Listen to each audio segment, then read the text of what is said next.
sur la croix, son sang a coulé, oui, coulé pour nos péchés. Bonjour à tous. J'espère que cette vidéo vous trouvera tous avec la santé. Je voulais vous faire un petit témoignage et une petite exhortation. Ensuite, nous allons lire la parole de Dieu dans 2 Corinthiens 5, verset 20. Tout d'abord, en ce qui concerne le témoignage, je voulais faire part d'un voyage que j'avais fait lorsque j'avais 7 ans, où je me trouvais au Gabon, et j'étais avec ma mère. Pendant cette période-là, mes souvenirs sont un peu confus. Je ne me souviens plus trop si nous étions rendus à l'ambassade ou si nous passions juste devant. Mais ce dont je me souviens, c'est l'échange que j'ai eu avec ma mère à ce moment, qui me disait que s'il lui arrivait quelque chose, que j'avais la possibilité de venir à l'ambassade. Que si je me sentais en danger, si j'avais des inquiétudes pour moi, que je devais venir à l'ambassade. Et aussi que si je voulais retourner sur le territoire français et quitter le territoire gabonais, je pouvais venir à l'ambassade.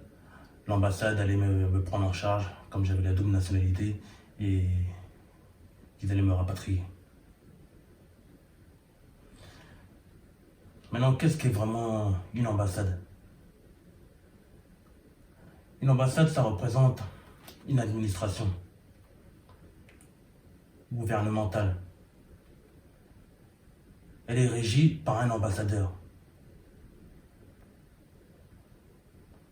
Cette ambassade et cet ambassadeur représentent les intérêts de la nation là où elle est implantée. C'est-à-dire que l'ambassade du Gabon est implantée au Gabon pour gérer les intérêts du gouvernement français, pour gérer l'intérêt du président, pour gérer les intérêts de la France et pour s'occuper de ses ressortissants français sur le territoire gabonais. Son rôle concrètement, elle sert de refuge et elle sert aussi d'asile pour ceux qui en ont besoin.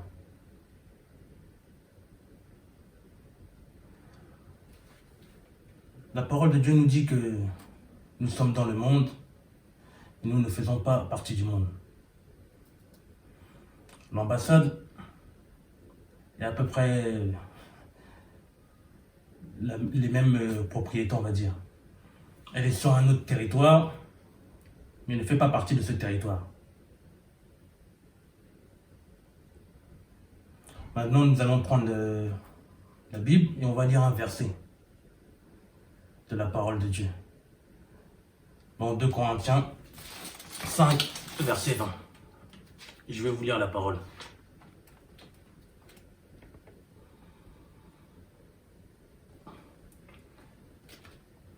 Nous faisons donc les fonctions d'ambassadeurs pour Christ, comme si Dieu exhortait par nous. Nous vous en supplions, au nom de Christ, soyez réconciliés avec Dieu. Amen. Ça, c'est la parole de Dieu. La parole de Dieu nous dit que nous sommes les ambassadeurs de Christ. Mais qu'est-ce que ça veut dire réellement, concrètement, pour nous?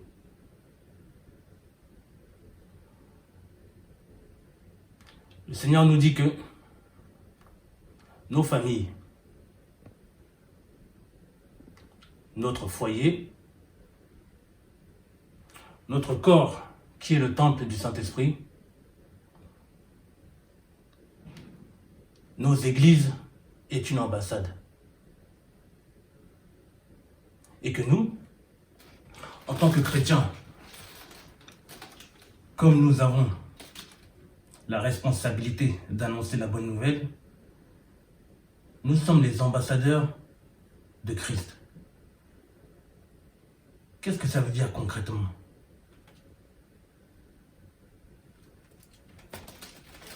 Cela veut dire que nous avons une autorité particulière. Nous avons l'autorité de Jésus-Christ. Nous avons l'autorité du Christ. Nous avons l'autorité de son Esprit Saint.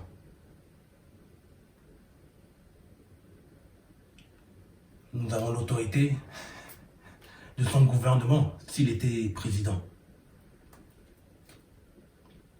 Nous avons un rôle aussi à jouer par rapport à ça. Nous devons, comme une ambassade, comme l'ambassade que j'ai citée dans mon témoignage, assurer en quelque sorte ce rôle d'asile et de refuge. Quand je vous ai expliqué le témoignage, c'était pour vous montrer la vision et l'image que ma mère avait sur cette ambassade. Et ce que cela pouvait m'apporter à moi. Je la voyais comme un refuge, comme un asile. Un asile, c'est quoi? Un asile, c'est un lieu inviolable où l'on peut se réfugier lorsque on est poursuivi, lorsqu'on se sent en danger. Un asile, c'est aussi un lieu où on est en paix, où il y a le calme.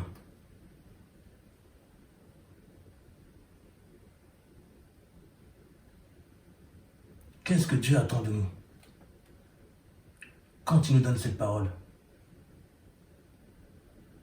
Nous avons la fonction d'ambassadeur du Christ. C'est une réflexion.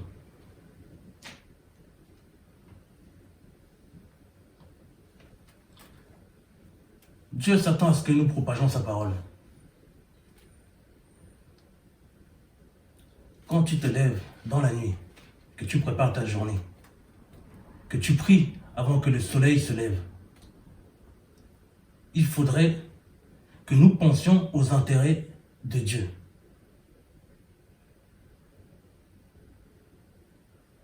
Quels sont ses intérêts? Son intérêt, c'est son royaume. Comme l'intérêt du président et son pays. Comme l'intérêt du président, ce sont ses ressortissants. L'intérêt de Dieu, c'est son royaume. Ce sont les enfants de Dieu et ce sont les âmes humaines.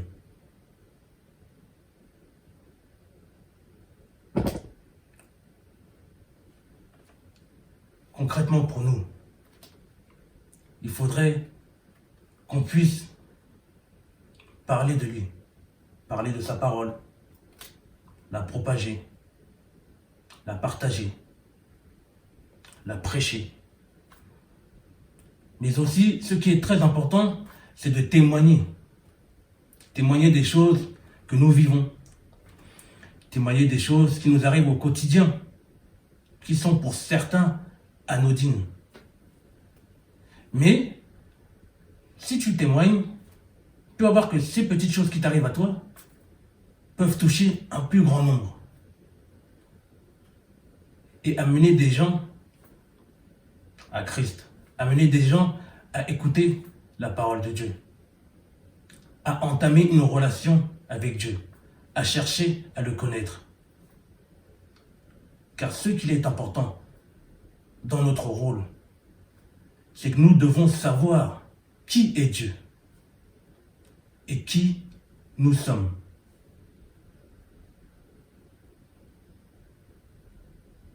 C'est une fonction particulière. C'est une responsabilité qui n'est pas à prendre à la légère. Nous sommes la première image de son enseigne. en quelque sorte la première image de son entreprise. Mais qu'est-ce que ça veut dire? Ça veut dire que la première chose que le païen ou le mondain voit, c'est notre image, notre comportement. Mais il en va du respect et de la crédibilité de notre enseigne, de nos églises, du respect et de la crédibilité de la parole de Dieu. Comment on se comporte tous les jours. On doit s'assurer et on doit veiller à l'image que nous véhiculons, à nos moyens de communication.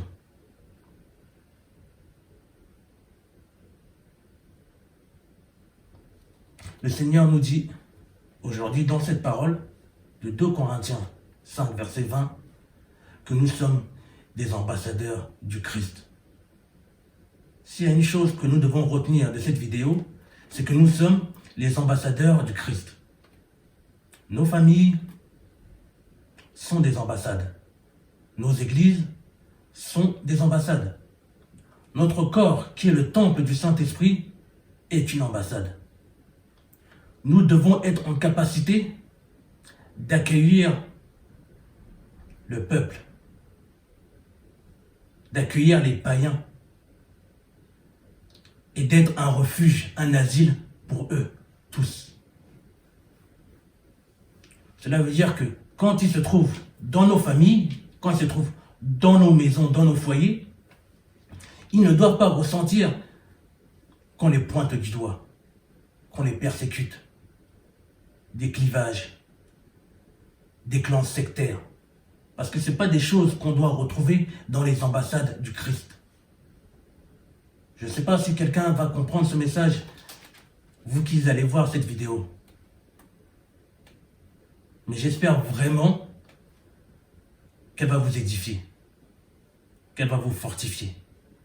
Moi-même qui fais ce message, il me parle. Je ne suis pas extérieur à ce message. Je vous rends grâce. Je rends grâce à Dieu parce qu'il a mis ces mots dans ma bouche. Et je vous bénis tous autant que vous êtes. Portez-vous bien. Sur la croix, son sang a coulé, oui, coulé pour nos péchés.